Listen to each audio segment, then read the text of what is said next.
Hello everyone, इन news program में आपका स्वागत है। मैं हूं आतिफा काजी। दृष्टि आईएएस की इस नई पहल, नए कॉन्सेप्ट के साथ हम एक बार फिर हाजिर हैं। आज जो हम इस प्रोग्राम में आपके लिए बर्निंग टॉपिक लेकर आए हैं वो आपके जीएस पेपर 2 से रिलेटेड है। तो चलिए देखते हैं आज का हमारा टॉपिक क्या है। Online news portals, content providers brought under government. तो अपने इस टॉपिक को हम जिन जिन की पॉइंट्स के थ्रू आगे बढ़ाएंगे या इस पर डिस्कशन करेंगे, सबसे पहले एक नज़र उस पर डाल लेते हैं ताकि समझने में आसानी रहे। सबसे पहले देखेंगे कि खबर क्या है और उसकी फिर पृष्ठभूमि को थोड़ा सा समझेंगे और उसके बाद देखेंगे कि सरकार को इस कदम को उठाने की आवश्यकता क्यों पड़ी और क्या इसके लाभ हो सकते हैं और क्या इसके प्रभाव हो सकते हैं। उसके बाद सूचना एवं प्रसारण मंत्रालय का संक्षिप्त परिचय जानेंगे और उसके बाद रहेगा आखिर में वही हमारा प्रश्न सेशन, जिसका उत्तर आपको कमेंट सेक्शन में देना होगा। तो चलिए शुरू करते हैं आज का टॉपिक। दरअसल सरकार ने अब ऑनलाइन न्यूज़ पोर्टल्स और अमेज़न प्राइम वीडियो, नेटफ्लिक्स जैसे कंटेंट प्रोवाइडर्स को सूचना एवं प्रसारण मंत्रालय के तहत लाने का आदेश दिया है। यानी कि इसका मतलब ये हुआ कि अब ऐसे प्लेटफॉर्म्स पर प्रोवाइड की जाने वाली सर्विसेज जिन्हें हम OTT कहते हैं, यानी ओवर द टॉप सर्विसेज, इस तरह के प्लेटफॉर्म्स को OTT प्लेटफॉर्म्स और इन पर प्रोवाइड की जाने वाली services over the top services, तो इनको भी अब सरकार रेगुलेट कर सकेगी या इनकी निगरानी कर सकेगी। ओवर द टॉप सर्विसेज कौन सी होती हैं? ये कुछ ओवर द टॉप प्लेटफॉर्म्स हैं, यानी OTT प्लेटफॉर्म्स हैं। तो OTT सर्विसेज ऐसी स्ट्रीमिंग सर्विसेज होती हैं, ऐसी स्ट्रीमिंग मीडिया सर्विसेज होती हैं जो इंटरनेट से डायरेक्ट व्यूअर तक पहुंचती हैं। स्ट्रीमिंग मीडिया एक प्रोसेस होता है जो कि मल्टीमीडिया डेटा जैसे ऑडियो वीडियो कंटेंट को डिलीवर करता है। तो ये तो हुई इसकी कदम की बात, यानी जो सरकार ने ये कदम उठाया है या जो भी फैसला लिया है इसको रेगुलेट करने का। तो लेकिन इसको आगे देखने से पहले ये समझना ज़रूरी है कि सरकार को इसकी आवश्यकता क्यों पड़ी, इस कदम को उठाने की। क्यों सरकार चाहती है कि इस तरह के प्लेटफॉर्म्स को, ऐसे कंटेंट को रेगुलेट किया जाए। तो इसको समझने से पहले अगर हम इसकी थोड़ी सी पृष्ठभूमि को समझ लें तो वो समझना कि सरकार के कदम और उसकी आवश्यकता को समझना थोड़ा सा हमारे लिए आसान हो जाएगा। दरअसल भारत में लगभग हर तरह के पब्लिकेशन के लिए सरकार की कोई ना कोई ऐसी निकाय है जो इनकी मॉनिटरिंग करता है।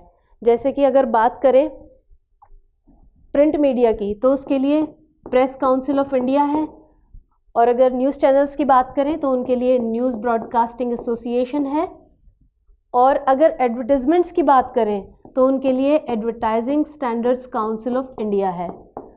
और इसके अलावा अगर फिल्मों की बात करें तो फिल्मों के लिए central board of films certification यानी CABFC, ये उसकी फिल्मों की निगरानी करता है। तो यानी कि इन सब के लिए कोई ना कोई एक निगरानी करने के लिए एक निकाय है। लेकिन एट प्रेजेंट जिस तरह के प्लेटफॉर्म्स का आजकल ज़्यादा प्रचलन बढ़ता जा रहा है, लोग ज़्यादा जिसको देख रहे हैं, जैसे कि स्ट्रीमिंग सर्विसेज हैं, ये हॉटस्टार हो गया हमारा, अमेज़न प्राइम वीडियो हो गया, नेटफ्लिक्स हो गया, और न्यूज़ पोर्टल्स हैं ऑनलाइन बहुत सारे। तो इन सब को रेगुलेट करने या कंट्रोल करने के लिए किसी भी तरह का कोई कानून या कोई भी ऐसा स्वायत्त निकाय नहीं है जो इनको कंट्रोल कर सके या इनके कंटेंट को जांच सके। और इसी की वजह से जो फिल्म निर्माता हैं वो बिना किसी प्रमाणन के कंटेंट बनाते हैं और प्रोवाइड कर देते हैं। और इसी वजह से कई बार लोगों ने शिकायतें भी की हैं कि भाई इस पर बहुत आपत्तिजनक कंटेंट है, लेकिन क्योंकि कोई ऐसा कानून नहीं है जिसकी वजह से इसको रेगुलेट किया जा सके तो वो ज़्यादा कुछ होता नहीं। हालांकि सुप्रीम कोर्ट में इसके लिए याचिकाएं भी दायर हुई हैं, और इसी वजह से कोर्ट ने सूचना एवं प्रसारण मंत्रालय और internet and mobile association of India को एक नोटिस भी भेजा कि भाई इसके लिए कुछ कीजिए, कि इसको ताकि रेगुलेट किया जा सके और इसके लिए कुछ किया जा सके ताकि इस पे आपत्तिजनक जो कंटेंट है, लोगों को इससे प्रॉब्लम है तो उसको देखा जा सके। हालांकि सरकार ने अप्रैल 2018 में एक ऑर्डर जारी किया कि जिसके ज़रिए उसने एक 10 सदस्यीय कमेटी बनाई, यानी एक कमेटी बना ली कि जो भाई इस मामले को देखने के लिए, और उसे क्या करना था, इन 3 मुद्दों पर, यानी कि इस तरह के प्लेटफॉर्म्स का विनियमन किया जाना चाहिए, नहीं चाहिए, और इस तरह की मीडिया में एफडीआई के लिए नीति तैयार करने से रिलेटेड, और अंतर्राष्ट्रीय स्तर पर मौजूद इसी तरह की किसी विनियामक अथॉरिटी का अवलोकन करना। इन 3 टॉपिक्स पर उसको अपनी सिफारिशें देनी थी। तो इन सब पर उसे जो सिफारिशें देनी थी, अब इसकी बात करें कि आवश्यकता की, तो अब फाइनली जो सरकार ने एक कदम उठाया है, इसकी वजह से ये तो तय है कि अब सरकार इस तरह के प्लेटफॉर्म्स की निगरानी कर सकेगी और इन पर प्रोवाइड किए जाने वाले कंटेंट को भी जांच सकेगी। और इसके अलावा जो कंटेंट है उसके नेचर को देखकर इसके जो व्यूअर्स हैं उनके लिए उसे क्लासिफाइड कर सकेगी, यानी जो ये है उसकी सामग्री जो है उसे क्लासिफाइड कर सकेगी, क्योंकि इसे देखने वाले बहुत सारे बच्चे भी हैं, बच्चों तक भी इसकी पहुंच है, ताकि माइनर्स को ध्यान में रखते हुए इसके कंटेंट को जांच करके उसको क्लासिफाइड कर सके। और इसके अलावा सरकार ये भी सुनिश्चित करेगी कि जो वाक एवं अभिव्यक्ति की स्वतंत्रता का हमें अधिकार हमारे संविधान में प्राप्त है, उसका भी गलत उपयोग ना हो। आपको पता ही होगा कि हमें संविधान के अनुच्छेद 19(1)(a) के तहत वाक एवं अभिव्यक्ति की स्वतंत्रता का अधिकार प्राप्त है। तो सरकार ये भी सुनिश्चित करेगी कि इसका भी गलत उपयोग ना हो। और इसके अलावा सबसे बड़ी बात कि जो इस तरह के बहुत सारे प्लेटफॉर्म्स हैं, जैसे मैंने अभी बताया था कि फिल्मों के लिए और प्रिंट मीडिया के लिए, न्यूज़ चैनल्स के लिए, एडवर्टाइजिंग एजेंसीज़ के लिए, इन सब के लिए तो कोई ना कोई एक निकाय है जो इनको देखता है, इनको विनियमित करता है, लेकिन ओटीटी के लिए कोई भी ऐसा निकाय नहीं है। तो इस तरह के जो दोहरे मापदंड हैं उनको भी ख़त्म किया जा सकेगा इसके ज़रिए।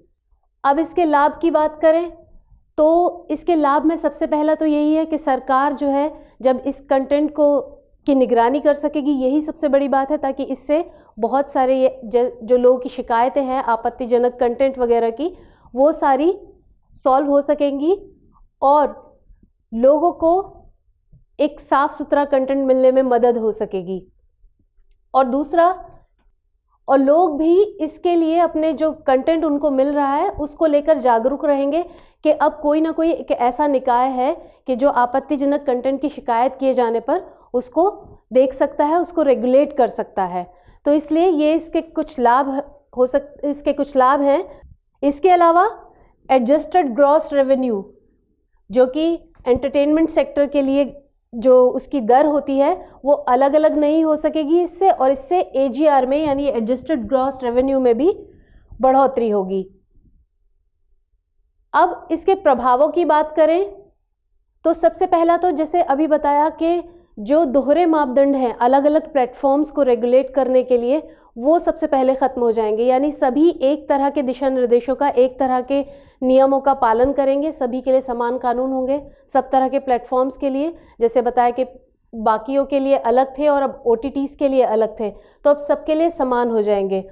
और दूसरा सबसे बड़ा ये कि इससे फिल्म मेकर्स जो हैं वो कंटेंट को लेकर उसकी ऑथेंटिसिटी को लेकर थोड़ा जागरूक हो जाएंगे कि जो हम कंटेंट प्रोवाइड करने जा रहे हैं, फिल्म मेकर्स या न्यूज़ चैनल्स जो ऑनलाइन न्यूज़ प्रोवाइडर्स हैं, वो इसके अपने कंटेंट को लेकर थोड़ा जागरूक हो जाएंगे और उसकी ऑथेंटिसिटी को भी चेक कर सकेंगे। और इसके अलावा सबसे बड़ी बात यह है कि इससे फेक न्यूज़, जिसकी आजकल काफ़ी भरमार हो गई है, तो उससे भी बचा जा सकेगा। सरकार का उस पर भी कंट्रोल होगा और उससे भी निपटने में मदद मिलेगी। हालांकि कुछ लोग सरकार के इस कदम को अभिव्यक्ति की स्वतंत्रता पर अंकुश बता रहे हैं, लेकिन फिर भी इससे जो फ़ायदे होंगे वो काफ़ी ज़्यादा होंगे, क्योंकि फेक न्यूज़ और जो कंटेंट की जांच है वो सबसे ज़्यादा ज़रूरी है, तो उसमें ये काफ़ी अहम रोल अदा करेगा। अब अगर बात करें सूचना एवं प्रसारण मंत्रालय की, तो ये सूचना और प्रसारण के संबंध में मौजूद कानूनों के अनुपालन के लिए सरकार का एक इम्पॉर्टेंट मंत्रालय है। और ये 3 विंग्स की मदद से, इन 3 विंग्स की मदद से कार्य करता है, जिसमें सूचना विंग है, प्रसारण विंग है और फिल्म विंग है। यानी ये 3 विंग्स की मदद से काम करता है। और पीआईबी, सीबीएफसी और ईएमएमसी इस मंत्रालय के कुछ अन्य निकाय हैं, जबकि Prasar Bharati all India radio और दूरदर्शन इसके स्वायत्त संगठन हैं। और सांविधिक निकाय के बारे में बात करें तो प्रेस काउंसिल ऑफ इंडिया और फिल्म प्रमाणन अपीलीय प्राधिकरण इसके सांविधिक निकाय हैं। तो ये था हमारा आज का टॉपिक और अब चलते हैं अपने प्रश्न सेशन की तरफ। निम्नलिखित कथनों पर विचार कीजिए। प्रसार भारती इलेक्ट्रॉनिक्स एवं सूचना प्रौद्योगिकी मंत्रालय के अधीन सांविधिक स्वायत्त निकाय है। दूसरा कथन है भारतीय प्रेस परिषद एक सांविधिक निकाय है। अब आपको बताना है कि इनमें से कौन सा कथन या दोनों कथन सही है या गलत है। इसका जवाब कमेंट बॉक्स में ज़रूर दीजिएगा। तब तक के लिए मिलते हैं अगले प्रोग्राम में फिर किसी नए और इम्पॉर्टेंट टॉपिक के साथ। तब तक के लिए सुरक्षित रहिए और तैयारी करते रहिए। धन्यवाद।